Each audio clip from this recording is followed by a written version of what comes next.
el vídeo de hoy vamos a ver un proceso de consultoría tal y como lo viven nuestros clientes. Para eso hemos seleccionado 2 casos que nos han llegado a nuestro Instagram para poder ver las soluciones. Quédate hasta el final y suscríbete si quieres aprender a pagar menos impuestos de manera legal. Vicente, primer caso. Una empresa de transportes con varios vehículos, clientes en España, oficinas en España, empleados en España, con una facturación cercana al 1.000.000 de euros y un beneficio de unos 200.000 euros. ¿Hay posibilidades o no las hay? El caso que comentas, Vilche, lo dividiría en 2 grandes bloques, la optimización societaria y la protección patrimonial. En optimización societaria, el primer punto a destacar, ya que el cliente no tiene que hacer en este caso ningún tipo de aplicación, es la modificación de los tipos de impuestos sociedades gracias a la reforma de la normativa en el año 2025, en el que esta compañía, si se encuentra por debajo del 1.000.000 de euros de facturación, estará tributando un 17% por los primeros 50.000 euros de base imponible y un 20% por el capital excedente.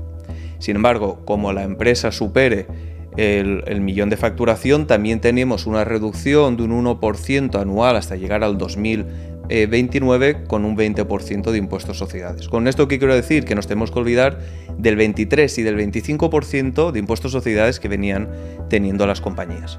Este es un pequeño ahorro que directamente los contribuyentes van a notar en sus mercantiles. Siguiendo con las modificaciones que hemos comentado en el impuesto a sociedades, tenemos una diversidad de incentivos fiscales para las compañías. El primero de ellos es la reserva capitalización, que sí que requiere un ajuste contable, que nos permite reducir nuestra base imponible hasta un 20% del incremento de los fondos propios que hayamos tenido en el ejercicio, que podemos incluso incrementarlo como tengamos una contratación de plantilla que tendremos que mantener estable dentro de la empresa durante un periodo mínimo de 3 ejercicios. ¿Qué nos permitirá esto? Poder la reserva capitalización también compatibilizarla con una reserva de nivelación, que nos permitirá a nuestra base imponible aplicar una reducción hasta un 10% del resultado. Pero en este caso hay que destacar que la reserva de nivelación hablamos de un diferimiento fiscal, ya que el capital que hayamos reducido en nuestra base imponible en dicho ejercicio lo tendremos que incrementar dentro de 5 años a la base que tengamos resultante en el periodo correspondiente. Pero estos son ajustes contables que tendremos que ver al cierre del ejercicio dependiendo si queremos realizar un reparto de dividendos o el destino que queramos hacer al capital que haya generado nuestra compañía. Destacando que este ahorro que generamos y que dejamos dentro de la sociedad no va a estar penalizado en el impuesto a sociedades, ¿de acuerdo? Todo ello llevado a realizar un aumento del patrimonio neto de la compañía. Pero por otro lado tenemos también la inversión en cultura o la inversión en agrupaciones de interés económico, que nos permite realizar un adelanto del pago de nuestros impuestos destinado a un proyecto cultural o un proyecto de investigación, desarrollo e innovación, que nos permitirá llegar a la presentación del modelo 200 del impuesto a sociedades en julio del ejercicio correspondiente para reducir de forma directa el pago del tributo de la compañía. Aquí hay que destacar que todas las medidas que has comentado para reducir o diferir parte del impuesto de sociedades son compatibles entre sí, ¿no? Hay que ver de qué manera utilizarlas en función a cómo sea tu estructura. Correcto. Es decir, podemos tener una compañía que haya tenido un incremento de fondos propios y podamos aplicar reserva capitalización, posteriormente aplicar la de nivelación y al capital que nos resulta aplicar la inversión en agrupaciones de interés económico o en cultura. Habrá que hacer en último trimestre del año el cálculo correspondiente, haciendo la previsión a fecha 31 del 12 y ver realmente qué incentivo es el que más nos interesa, sobre todo viendo el resultado con el que va a cerrar el año la compañía y qué uso queremos darle a dicho capital cuando cerremos el ejercicio. Vale, Vicente, hasta aquí la primera parte de cómo ahorrar en el impuesto de sociedades me queda clara. ¿Cómo podemos conseguir esa protección patrimonial de la que hablabas antes? Protección patrimonial, viendo el caso que comentas, es muy claro. Estamos hablando de una sociedad española que tiene por un lado un gran grupo de empleados, encima en una actividad que podemos podemos considerarla de cierto riesgo al ser transporte de mercancías por carretera. Y por otro lado tenemos un gran activo que son los camiones de un elevado valor. En este caso sería valorable el tener una sociedad que es la que se encarga del mantenimiento de los empleados, de la actividad con terceros, la contratación con proveedores, etc. y una sociedad únicamente tenedora de los activos de transporte, es decir, de los camiones. ¿Para qué? Para que entre ambas sociedades se realizase la facturación intragrupo considerable por la prestación de cada servicio, pero que en el caso de sufrir un accidente, cualquier tipo de inconveniente durante el desarrollo de la actividad, no se viesen afectados los activos principales, que son los camiones, con un valor considerable. ¿Qué hacemos en este punto? ¿Cómo podemos encauzarlo? Lo ideal sería plantear ya una operación de reestructuración societaria, en el que esta compañía, si prevé continuar con el negocio y posiblemente seguir creciendo en volumen de empleados y en volumen de camiones, pudiésemos crear una estructura holding. En ese momento ya analizaríamos si sería vía escisión, vía segregación de rama actividad, cuál sería la forma más óptima de poder realizarlo, pero requeriría un estudio previo. Es ahora muy prematuro poder lanzar ya la estructura definitiva. En este punto, en el que tengamos ya la estructura desarrollada, será más viable poder articular un tipo de incentivo u otro, dependiendo si realizamos repartos de dividendos al finalizar el ejercicio, canalizando dicho capital hacia la otra empresa operativa que tengamos, o no resulta tan interesante y tiramos por otro tipo de incentivos de una aplicación más directa, como puede ser Cultura o AYE, que nos reduce directamente la base sobre la que tengamos que tributar. Si quieres que analicemos tu caso en concreto, agenda una llamada con nosotros en el enlace que encontrarás en el comentario fijado. O si no, coméntanos en comentario cuál es tu situación y contactaremos contigo. Vilchez, vamos con el siguiente caso de consultoría. El cliente nos traslada que tiene una sociedad de la cual desarrolla una actividad de clínica odontológica, en la que se encuentra él como profesional, un auxiliar y una administrativa. ¿Tenemos forma de optimizarlo? Bueno, en el caso que nos propone el cliente, Vicente, es una sociedad, aunque está muy ligada a su profesión y a su persona física, por lo que la optimización en impuesto de sociedades no cabría, no tendría mayor sentido. Nos tendríamos que ir a optimizar su IRPF, ¿vale?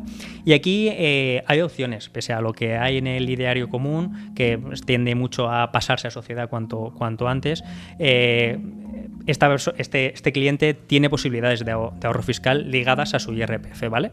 La primera opción que se le podría plantear y que podría resultar atractiva para él es la inversión en AIS, como bien comentabas para el caso anterior, que es aplicable a una sociedad, también es aplicable para autónomos que tributan por actividades económicas, ¿no? Entonces, podría ser una manera de optimizar su IRPF muy segura y que le puede dar un retorno atractivo. Puede estar en una rentabilidad bruta de entre un 25 y un 35% bruto, lo que, bueno, es una rentabilidad bastante atractiva, y sobre todo el plazo en el que se consigue, porque no tiene por qué pasar ni 12 meses en el periodo en el que recuperes esa inversión, lo que también lo hace muy atractivo. Podría estar haciendo la inversión en el mes de octubre y recuperar en renta al año siguiente, en el mes de abril. Podría estar recuperando esa inversión. Entonces, bueno, puede resultar muy atractivo, ¿no? Tenemos otra opción incluso. Tenemos la opción de la inversión en empresas de nueva o reciente creación, ¿no?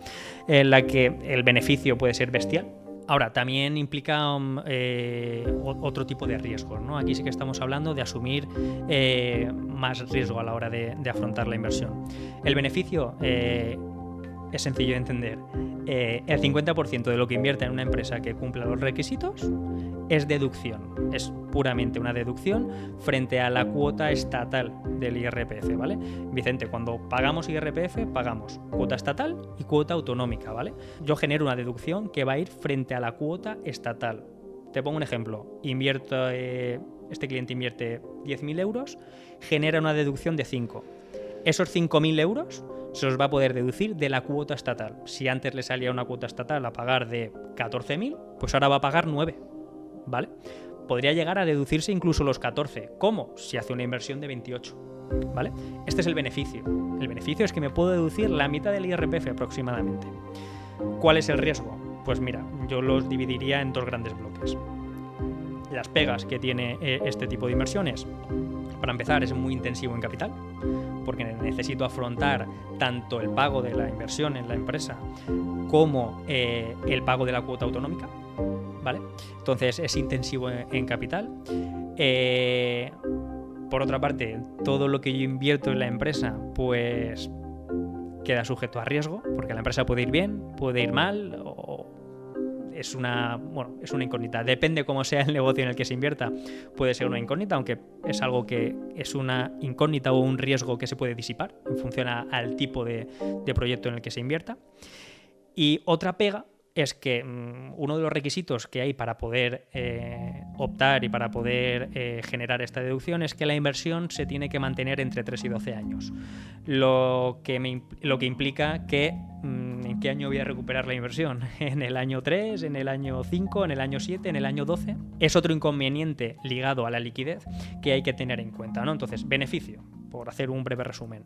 Me puedo deducir el 50% del IRPF. Pega. Es intensivo en capital, mi liquidez se ve mermada porque no sé cuándo, porque tengo que adelantar el dinero y no sé cuándo lo voy a recuperar.